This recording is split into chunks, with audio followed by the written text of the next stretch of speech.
Just wanna move me with your loving. Yeah. Or let's make a movie. Hey guys, and welcome back to the Face It podcast. Today is a super exciting episode. We are doing Face It Backstage, where we get to see the lovely practitioners face to face and see their beautiful space as well. And today I am joined by the lovely Dien. So thank you very much for being on the podcast. Thank you for having me. And thank you for having me here. As you've seen at the beginning of this episode, she has a beautiful space that I was privileged enough to go and have a look around. I mean, it's amazing. Thank you. It's very beautiful. So thank you for letting me have a little sneak peek behind the scenes. I suppose we should start off by introducing yourself and letting us know kind of what got you into aesthetics. So yeah, she said, I'm Dien from Faces by Dien. What got me into aesthetics? It's a big question. So I got into aesthetics after qualifying as a makeup artist. Safe to say that I qualified, did a few faces and realised it wasn't for me straight away. Love makeup, love the feeling that you get behind makeup. I wanted to find a way of giving people that feeling that you get, you know, when you hand someone the mirror. Yeah, And like the they look in the after, mirror, and then like you see their face change and that confidence. Yeah. But I wanted to not have to wash it off at the end of the day. You know, it's one of those things like you want to be able to keep that confidence, keep that buzz. And I struggle with my self-esteem, always have done. It's been a big thing for me, and I wanted to find a way of helping other people.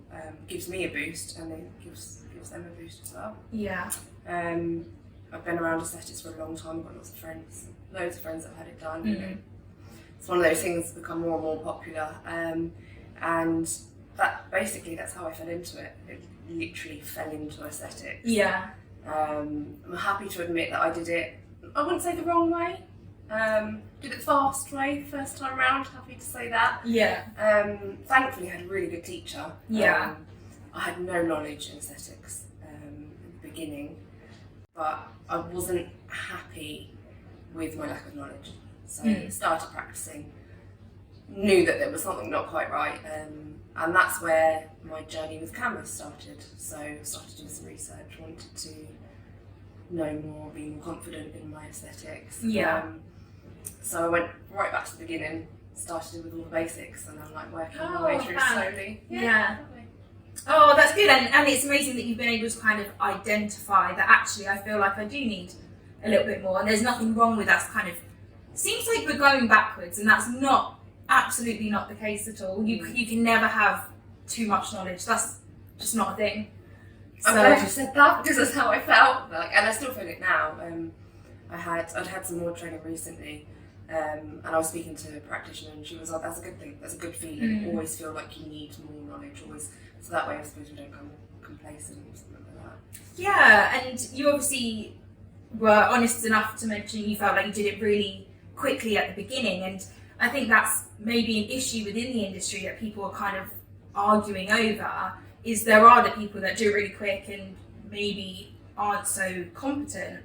And then you get the others like yourself who have gone, yeah, I did it like that, but actually I recognise that maybe I could do a bit more research here or a bit more, practicing on this certain aspect of aesthetics. So being able to recognise that, I think that's really important. Definitely.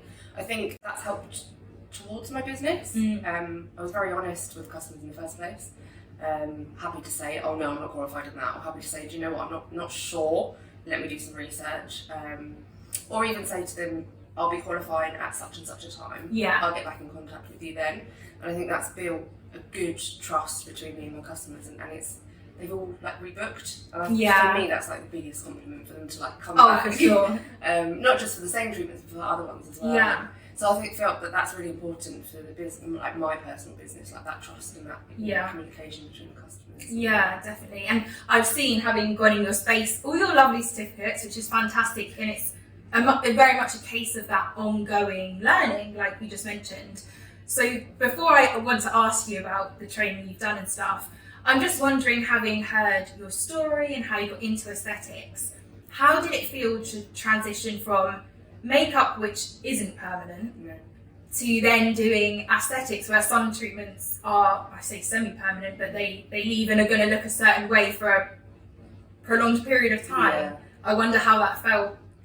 Yeah, I'm not that gonna lie. yeah. I'm not gonna lie. It was hard. I'm an anxious person. Happy to admit it. I make sure everybody knows because it makes you strange sometimes. People are like, oh, why do they do things a certain way? And I find that I've used it to my advantage because I'm able to do things carefully.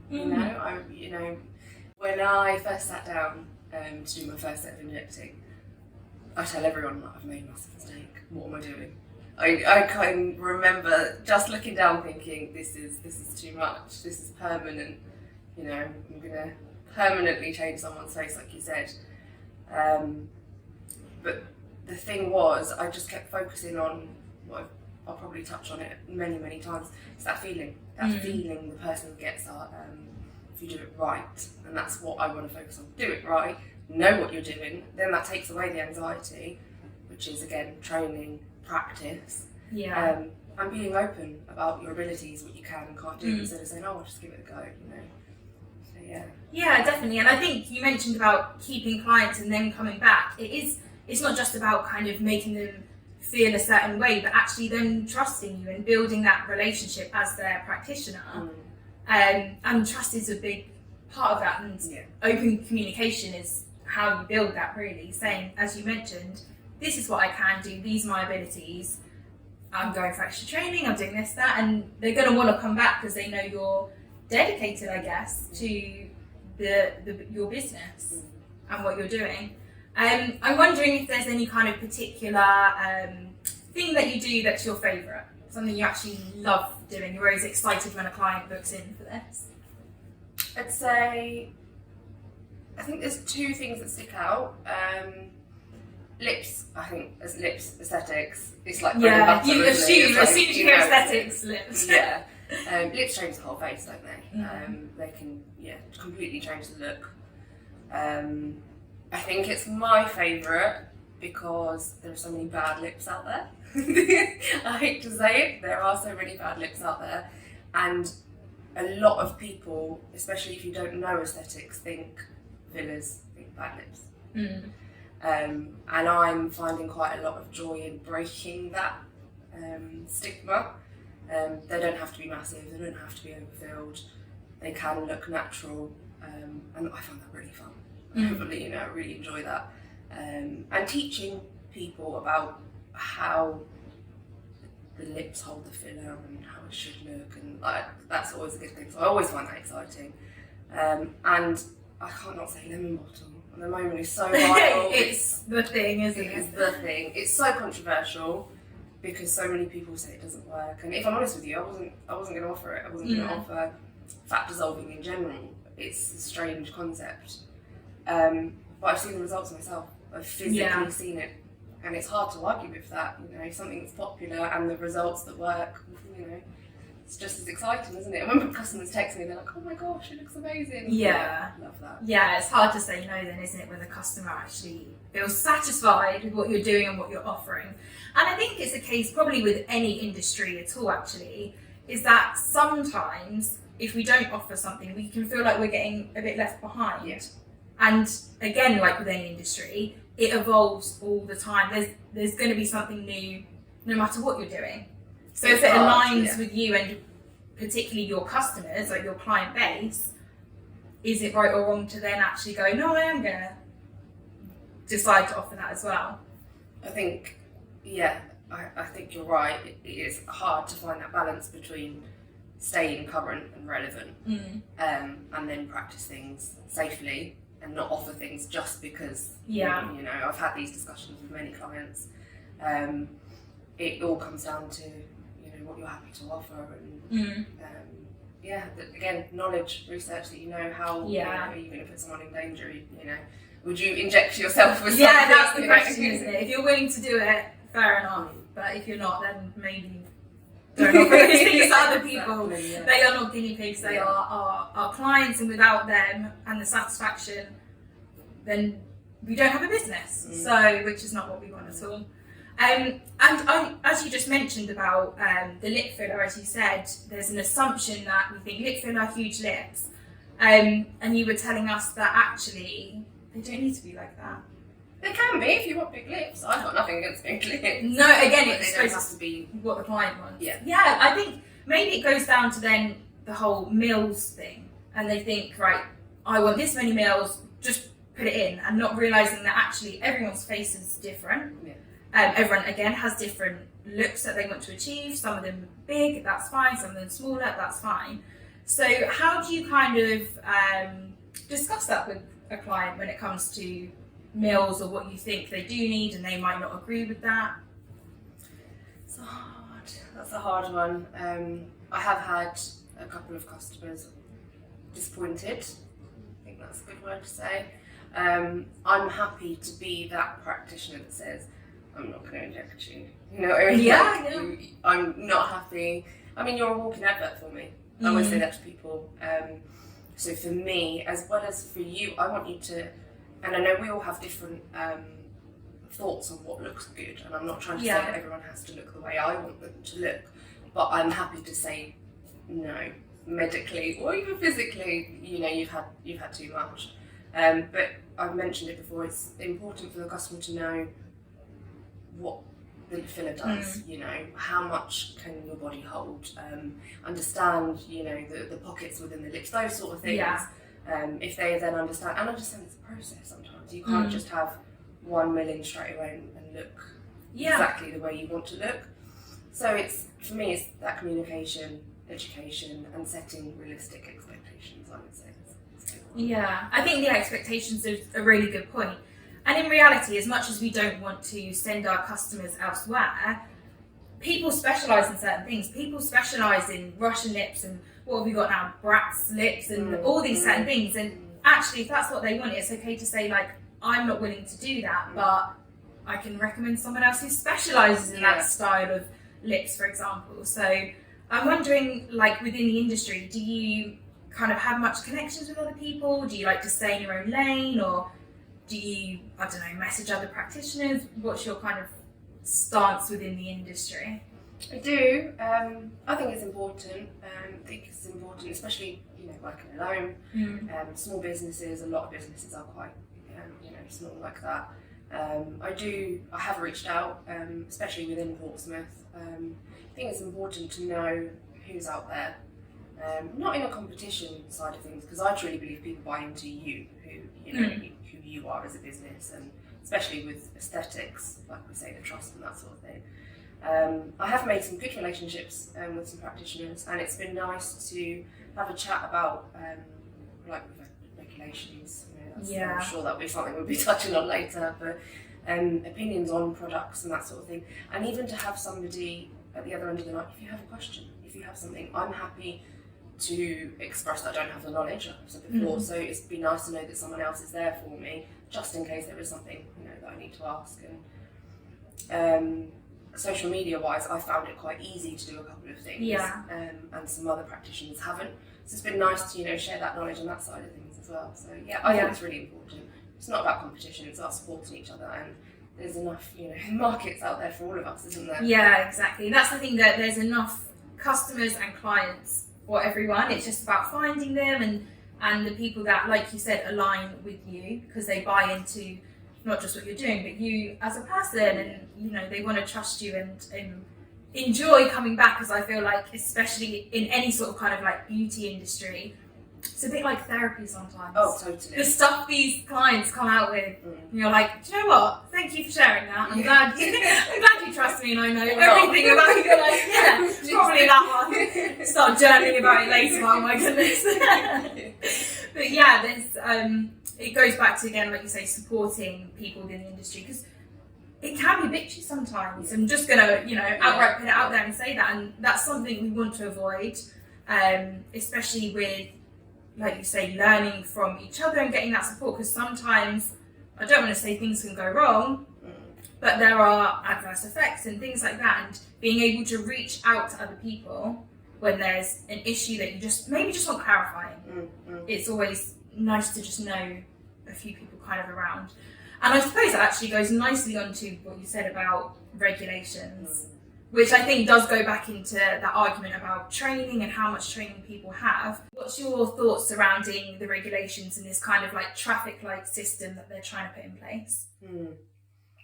Good question. I think it's on a lot of practitioners' minds as well. I hear it, I'm in support groups and that sort of thing. Yeah. There's a buzz around it. I think there's two ways to look at it from a business point of view, as well as a non-medic. From a business point of view, I'd say that it's nerve-wracking. You never know what's around the corner. Small businesses, you don't know what kind of impact it's going to have on your business. So you try to prepare, but you don't know what to prepare for. But I think from a non-medic point of view, we touched on it before, there's practitioners out there that maybe aren't practicing with as much knowledge as they should, or could have. There are people out there, and I hate to say it, but there are people out there that are just injecting for money. I hope that it will grow, because you never know, these regulations might not do anything at all. It might just be another license. I have heard different things like that. It just be a separate license. But I hope that it will bring more importance, at least, towards practicing the right way, the safe way. I don't want to say the right way. I don't want to say that. I want to say the safe way, because it's about, client safety, patient safety at the end of the day, isn't it? So I don't know what to expect. I take in a lot of information, but it gets overwhelming. So many people have got different speculations on it. Yeah, that's what I would say from a non-medic point of view. It'd be nice to have structure as to what qualifications we should have. Also, and look at the academies that are teaching, because I think as much as it is our responsibility, it is also we're putting trust in these academies and we're paying them a lot of money. It'd be nice to know that they're also giving us the information that we need. Yeah, definitely. It's, kind of start at the top, really. Where are these people actually learning from? Let's take a look at them first and then make a decision on actually what will be the base requirement that everybody needs to have. And I totally agree with you. There are some people out there who will do the quickest, cheapest course, know that they're going to make a bit of money, probably very quickly, and that's what they think is enough. But ultimately, it is about safety. Paramount to anything, more even, dare I say, than what a client looks like and feels like. Above that is absolutely their safety and also prevention of anything happening when they leave. So again, it's about sharing the knowledge with them of aftercare, which is a massive part of that and should, again, equal to consent, telling them what they need to be doing afterwards. What is it that you do in terms of consent? Like, what do you use to gain the consent of a client when they come in? So I use Faces. Love the Faces app. I did everything on paper before. I don't know how I did it on paper before. I was quite happy, I was quite set in my ways until I, did a couple of courses and, was introduced to Faces. I love the fact that you can record everything on there, so you can do notes and so you know everything about the customer.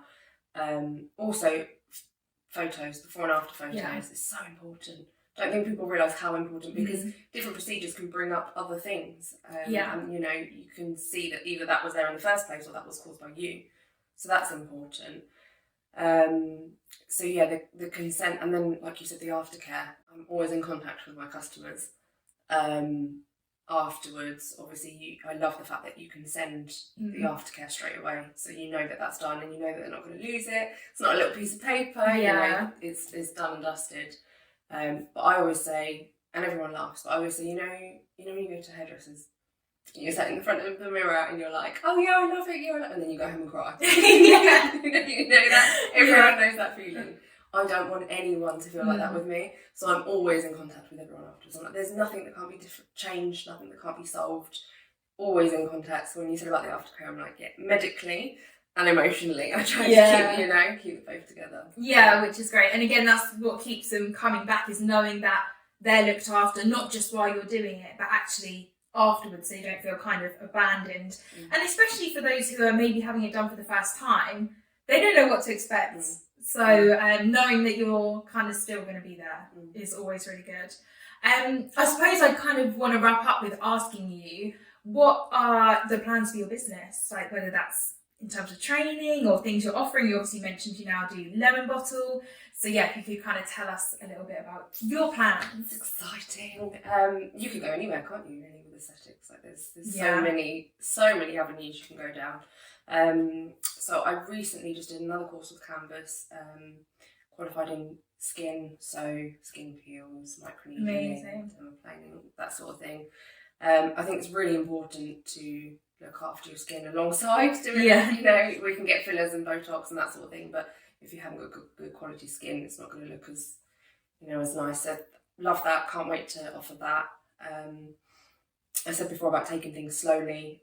So I do my courses slowly, try and practice my craft, do it well, rather than offering everything all in one go. Yeah, sure. So I've just confirmed as well in March. So I'll be doing the advanced courses for fillers and Botox. Oh, very happy. Wow. It'd be nice to offer a wide range, to, you know. Yeah. But, you know, like I said, slowly, but still be able to offer, rather than saying, oh no, I can't do that now. It'd be nice. Now I'm feeling more confident in my knowledge and that sort of thing.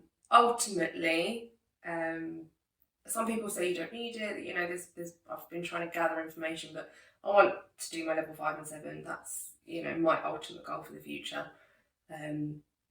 We'll see where that takes me and how long it takes me to do, you know, it's a big commitment, but that's where, that's what I'm aiming for. Yeah, amazing. That's great. So I'm going to ask you for one last kind of parting piece. If you could give just a little bit of advice to someone who was brand new in the industry, just starting out, what would you tell them? That's a big question. What would I say? I would say go slow. Don't try to do everything in one go. Do your own pace. Don't worry about competition and what everybody else is doing around you. Don't feel like you have to be keeping up with everybody around you. Perfect your craft. Yeah. Do it well. And take it step by step, but definitely go for it. Definitely go for it. We've talked about safety and, you know, that side of things, but it's an amazing avenue to be in, and like you said, you could do anything once you're in aesthetics. So amazing. Oh well, I'm so excited for you and everything that you've got coming.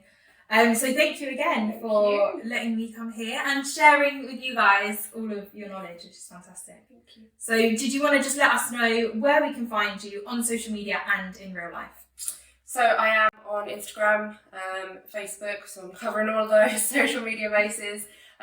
Google, I'm really proud of my Google reviews as well, so look me up on Google. Website is in construction, so that might be a while. But yeah, find me on those. You'll find most of my work on there. Amazing. Thank you very much.